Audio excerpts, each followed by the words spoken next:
All right, we ready? Yeah. Yeah. Yeah.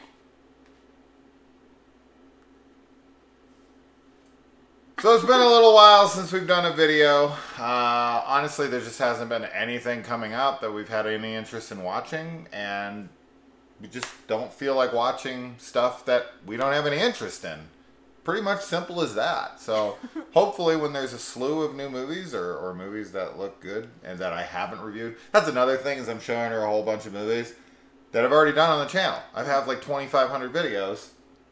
So like everything I show you, I'm like, I did a video. There's no point in it. So anyways, so we saw Men and we saw this like a week ago, so we should have done this review a while ago. It wasn't but whatever. a week ago. It was a while ago. 4 days. All right. So what is Men about? Men. It's about men. Okay. Yeah. Yeah. No. What is it really about? So it is about a woman who experiences a traumatic event involving her husband. And she goes off into a rural part of the country to get away and recover mentally and emotionally. And some weird shit starts to happen to her while she's in this rural part of the country. And it just gets really weird. Like, really weird. Sure. I don't know if this movie's A24 or not, but if it isn't, it is. It's A24. Is it? Are you sure? Like 95% I'm not. sure. I don't think it is. That it's A24. Is it? Yeah, I'm like 95%. I could be I'm probably totally wrong. I'm not. It feels like an A24 film. It's 100% an A24 film, even if they didn't fucking put it out. I can't remember if it is or not. It doesn't matter, but you know the kind of film we're talking about if you watch these kinds of movies enough. This has that flavor of artistic and, you know, some would consider it pretentious and, you know, too bizarre and left open too much for interpretation and what the fuck is going on in these scenes kind of thing. What'd you think of the movie? I loved it. I thought it was really cool. I thought that it was very surreal, which is definitely the kind of film that I like when it comes to horror.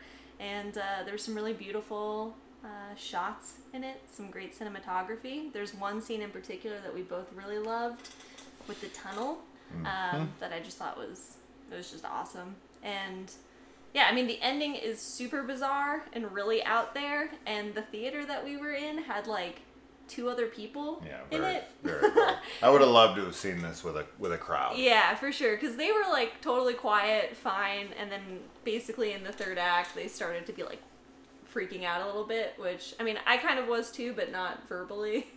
Yeah. But I just really liked it. I didn't feel like, you know, it sort of reminds me kind of like The Green Knight, where it was, like you said, sort of pretentious and very artsy, but for me this film, like, it had a really good pace to it, and I was really invested in the main character and what she was going through, and I thought there was some cool, I don't know if the intention was to have like commentary on men, actually men. It feels like it definitely was in some ways, but I like what, you know, what was said in the metaphors in the film. Yeah. So what did you think? So, I mean, I really enjoyed the film, but that all being said, this is one of those reviews, like we've done many times, like I've done 1,000 times, where I always feel like I need to preface it by saying, like, you know, disclaimer, like, if you're this kind of person, if you're this kind of horror fan, if you're whatever, you're not going to like this movie. This isn't the kind of movie for you. And it kind of gets exhausting and tiring to be like, you know, almost coddling to a point with certain people where you're just like, sorry, you're not into artistic films, and you're not into, you know, films that take risks or are different, or, you know, and that's all that, you know, there's so much to say about all of it. You know, when that you see a title in today's age, right? Because in today's age, we are dealing with toxic internet fandom who, it's weird to call them fans, but it is what it is. And, you know, I feel like the internet is like constantly lying in wait for something to get offended by. Yeah. For something to get up in arms about. For, you know, for something to be too woke or whatever. And that's just kind of how it, exists right now. And it's almost like Alex Garland, which we should have mentioned. This is an Alex Garland film, which I'm a big fan of him, all the way back to when he was writing, like 28 Days Later, or even back when they based like The Beach on his novel, and he's done some really cool films. Of course, Annihilation and Ex Machina, the films that he directed, but he did other films that he wrote. And so, of course, I was really looking forward to this because I do love his other two films that he directed. But when I saw the title was Men, and that it was a woman who was dealing with men, all played basically by the same character, I was like, oh, okay. This is like troll bait. Oh my like god. This title alone is just like waiting, and almost so much to the point where I feel like he did it on purpose. I kind of feel like that guys. too, because there's even like a scene towards the end that feels very directed towards the audience. Because I know we're not really doing a spoiler discussion here, which it's kind of hard. I want to. Oh, okay. Well, we'll give warning in a minute. There's a scene towards the end that feels very like fourth wall breaking, kind of directed towards the audience, and like I know that you're like it holds a lot of like frustration in it that I feel a lot of women experience towards men. And I really liked that part of the movie, but I do agree. I think that it was like kind of meant to like rub people the wrong way, or like not everyone the wrong way, but like certain people would be rubbed the wrong way by the title alone and the premise. Yeah. So how do you feel about the way that this movie handled the subject matter, and do you find it to be like woke or like feminist propagandic agenda type stuff at all? Like, yeah, I don't feel like it was that at all. I think that it was done very artistically because, like everyone has different experiences with all sorts of things in life, and while a lot of women talk about having really similar experiences with like men in general, I don't think that you can like. It doesn't take it and say that this is every man. Like, this is every woman's experience with every single man that she interacts with. Like, this is a really specific story about a woman who goes through a traumatic relationship, essentially. And you made a really good point when we were talking after the movie that it's kind of seems like that trauma from her relationship has sort of tainted her view towards men in some ways. Yeah. So there's some situations where it's like, maybe this is the trauma speaking through her, like how she's reacting and responding to people. And then there's other situations in the film where it's like, no, that's 100% like the other person is in the wrong, and it's creepy and like overbearing and all of that. So I don't think it's a woke film. I think that people will view it that way though. I think a lot of people will really like you said, like it's troll bait. They're gonna just find, every little thing to just pick it apart and be like, see, it's pushing an agenda of some kind. I don't think there's been a film released in the last like 5 to 10 years that hasn't gotten labeled woke or have an agenda behind it to some, percentage of the internet. It just sucks. That's not a thing anymore. Because like with horror movies, and especially with something like this, like you want to explore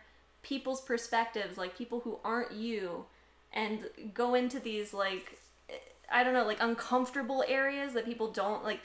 You don't want to talk about them. A lot of people feel like offended, but it's like that's what horror is for, is to sort of unearth these feelings and explore them. So it's a shame that people will let that ruin the experience. I definitely find it fascinating that this was written and directed by a man. I think that this would be getting even more hatred towards it if it was written and directed by a woman. Then it would definitely be, feminist propaganda. But I don't know, like with this film, I don't find the film to be man-hating. That's not my takeaway. My takeaway with it is that this is this woman's experience. Yeah. Right? And it's after trauma. so the narrator's a little unreliable, and it's very like contained in this very specific area, and it's the way she's viewing men in her mindset currently. And if you're not a woman, to like even try to suggest that you can have an opinion on what women go through on a daily basis is just asinine. Like, women, no woman knows what I go through as a man, right? Yeah, and sure. I don't know what the hell you go through as a woman. It's just different. It is. And it's the same with race and all these different things. Like, unless you're that person, you don't really know. Right. And that doesn't mean that you can't, like, have an opinion or whatever. It's just, like, to completely, I don't know, dismiss. Yes, it's the dismissal that, like, you should be able to find, like, try to understand and try to be empathetic and put yourself, like, in somebody else's shoes, even if it's so foreign to, like, who you are. And if you can't do that, then there's, like, I think that's a major problem, because empathy is so important, you know, to be able to relate to others and to have that understanding. So, yeah, I mean, like, this, we talk all the time, there's, like, even after this movie, and just all the time about how different life can be for women compared to men, and vice versa. Yeah. Like, there's just so many differences in how, you know, people are treated in the world, and you can't deny that. Like, it's just kind of a fact. Like, if you're a different gender or a different skin color, or, like, you know, there's people unfortunately treat you differently, and you have a different experience. Absolutely. So, absolutely. As far as the film goes, as far as, like, the filmmaking quality outside of, you know, the narrative and you know, whether or not it has some kind of an agenda or whatever to it, it's a beautifully shot film, of course. What would you expect from this? Alex Garland's not going to make an ugly movie. There's some really cool sound design here, which is probably my favorite aspect of the film. Which sound design is huge in all film, but, you know, especially in horror. And that third act, like the last like 10 to 15 minutes, if you don't say what the fuck at least one time, yeah, then you're like just dead inside. I don't know, because it goes in this place where you're like, what? And then it keeps doing it and you're just like, to a point where you're like, it's not gonna happen again. And then it does, and you're like, what? It's so... But I mean, it's trying to say something, and this is, we talked about this, and I talked about this with you in the car, and I've talked about this on the channel 100 times. This is one of those weird movies where I'm like, should it be released wide? Yeah. Or like, and I'm so split on that. On like forcing people to sit through different artistic films to kind of, I don't know, expand upon their viewing, you know, repertoire or whatever. Or, you know, should studios know that these kinds of movies are going to make a lot of people pissed off and feel like they wasted their time? Because it sucks when you think you wasted your time. It sucks when you spent $25 to take you and your girlfriend out or whatever, and you go to the movies and you sit there and you hate the fucking thing the entire time, and you're like, this is the one movie we got. Like, we only get to go to the movies like once a month, or, you know, whatever. This is our date night, and I went and we saw a movie we fucking hated. It's so hard, because then there's also people that like would never be exposed to that type of movie, and then they'll fall in love with it. Yeah, and so it's that like kind of double-edged sword. I think ultimately I fall on liking the idea of having people push their boundaries and expose themselves to new things, because there's so much out there with any kind of artistic. Yeah, that's where I land more. Yeah, and as much as I'm like, it sucks if you see a movie and waste your time and hate it, but you're also not totally being forced to go see a movie. Like, you make the decision to try something out.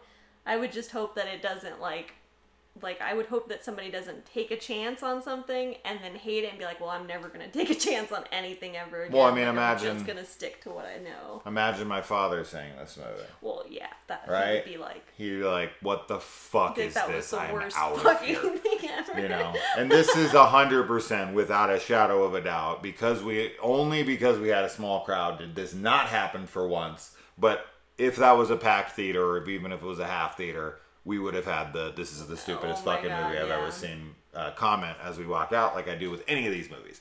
But, you know, not everybody is like some, you know, film connoisseur. Sure. They don't know what they're getting themselves into. Yeah. I walked into this fully aware this was going to be weird, that it was going to be bizarre, and it was going to have a trippy kind of ending or scenes in it. I knew it 100%. Because I know these kinds of movies. It's that A24 type fucking film where you're just like, I know what I'm getting myself into. But that's on the studio too with the trailers that they put out, because they're super misleading. Oh, and they make people come into these movies thinking like the movie's going to be one way. And it's so fucking not that way. They promoted The Babadook as a monster movie. It's not. It's so not. And when people go to that movie and it's not a monster movie, they're mad about it. Yeah. And I totally get it. If you go to see an action movie and it's a drama, even if it's a great drama, you're going to dislike most of it because you're like, where's the fucking action? This is what I came for. Right? So it is, mismarketing hurts a film tremendously. And I really wish they'd stop doing it. That all being said, let's talk about spoilers for just a couple minutes. I don't want to talk too long about it. Really, I mean, spoilers, obviously. I think the main thing to talk about here, of course, is like the ending. I mean, the ending is like, yeah. I love this. We were going to talk like just the echoing of the tunnel scene. Yeah. And how that kind of becomes the theme song for the film. Because that's really her first interaction with what is going to be her traumatic event, right? So that's kind of the catalyst of it, is like, it's almost like this whimsical, lighthearted freedom, right? Because she went through this horrible ordeal with her husband. He dies by maybe falling, maybe killing himself. He threatened to kill himself, and he died, so maybe. Who knows? You know, that's up in the air. I think he jumped. Doesn't matter. Me too. Regardless, you know, putting that on someone is fucked. So Threatening horrible. to kill yourself, or if your partner leaves, fuck you. You're awful. You're a horrible person. Don't do that to somebody. It's emotional manipulation. 100%. But like, it's almost like this reminder, or like as I said, it's that catalyst for that moment, because she's had this traumatic experience. She's went to this place to get away from it, and there she is having this really nice, serene kind of moment that's then disrupted by men, by somebody who's just there to be a thorn in her side. Yeah. And then this kind of just reverberates through the rest of her experience. Yeah. It's almost like this, like, I don't know, this callback to when she was trying to get over her trauma, but this wouldn't let her. Yeah. Right? Yes. Yeah. And I like that, like, you know, she gets to this, like an Airbnb, basically, and everything's fine. Like, the landlord is a little awkward with her. He's awkward, but he's a nice guy. But he's ultimately, I think, trying to be nice. And then when she gets to that tunnel, it definitely feels like that's the gateway into the surreal fever dream. Yeah. Or, like, fever nightmare that starts happening. And it's such a cool scene. Like, everything with her, like, throwing her voice and just being so, like, enraptured by it. And then the ominous figure that appears at the end of the tunnel and starts chasing after her. It's just perfect. And I think it is really good to kind of, like, that scene does demonstrate how the movie essentially plays out for her. which is cool. It was just really cool. Well, and he's like this feral, ravenous, naked, fucking so scary. scarred man. Right? So it's creepy. like the embodiment of every woman's fear. Yeah, it's just a fucking crazy naked man running around trying to chase you and fucking murder and rape. Yeah, who knows what.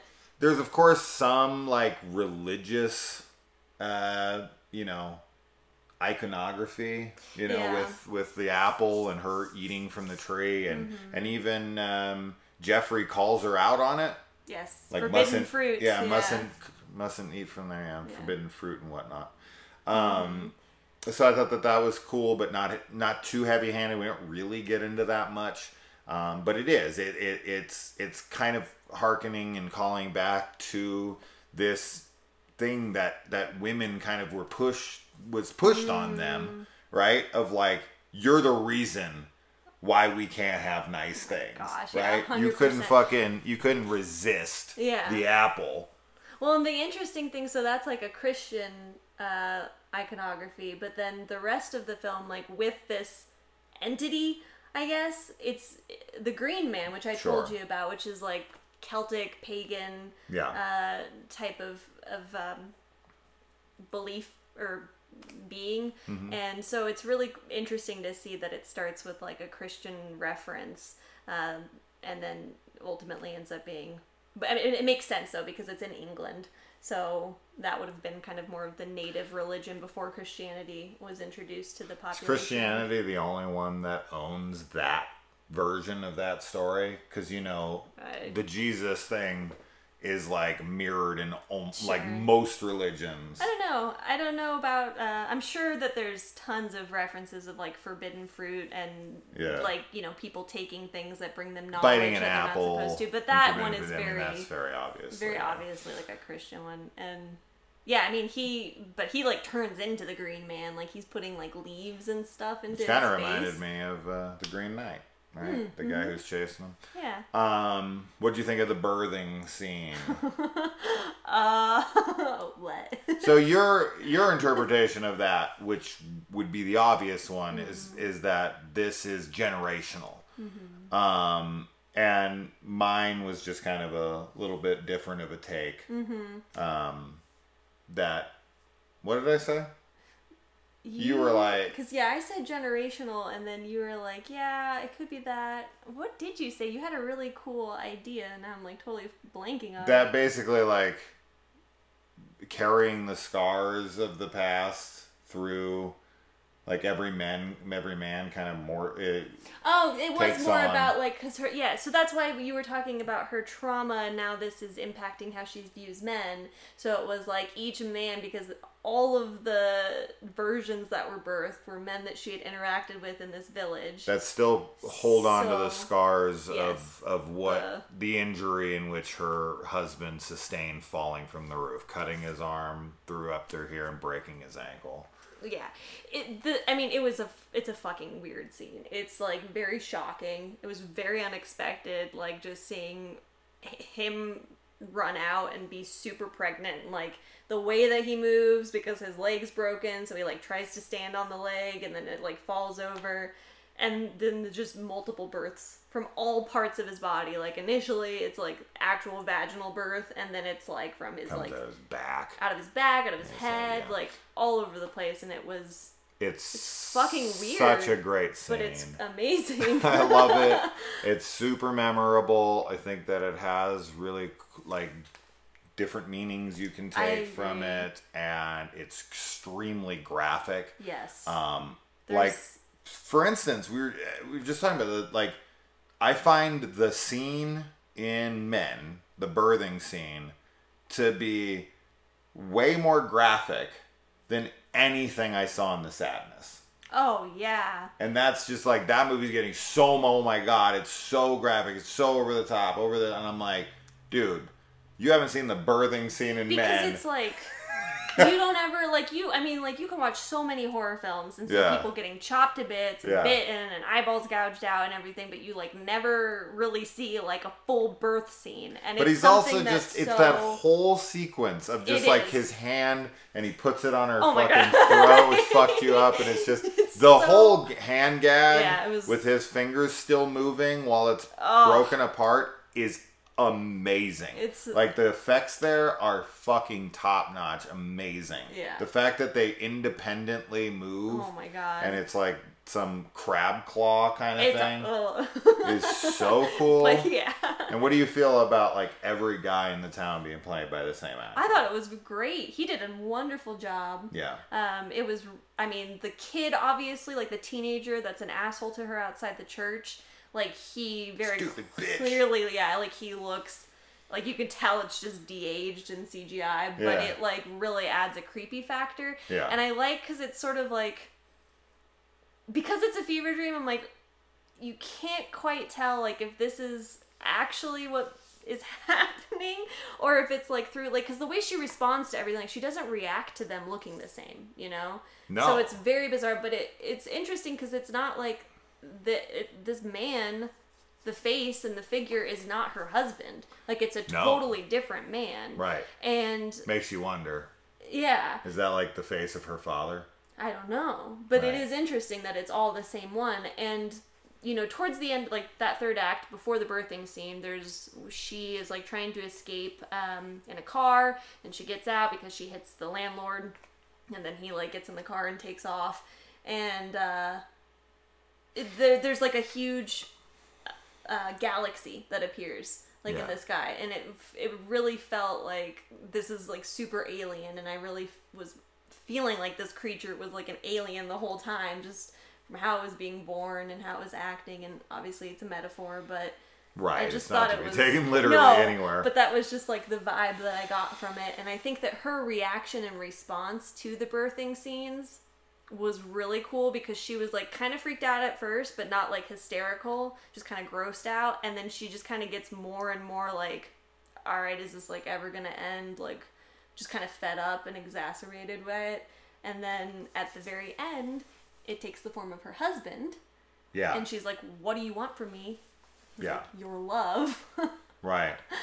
And she gives that look before she kills him, which is what I was talking about in the beginning of this video, where she like looks at the camera and it just says men, like the title card, and it's just just the frustration.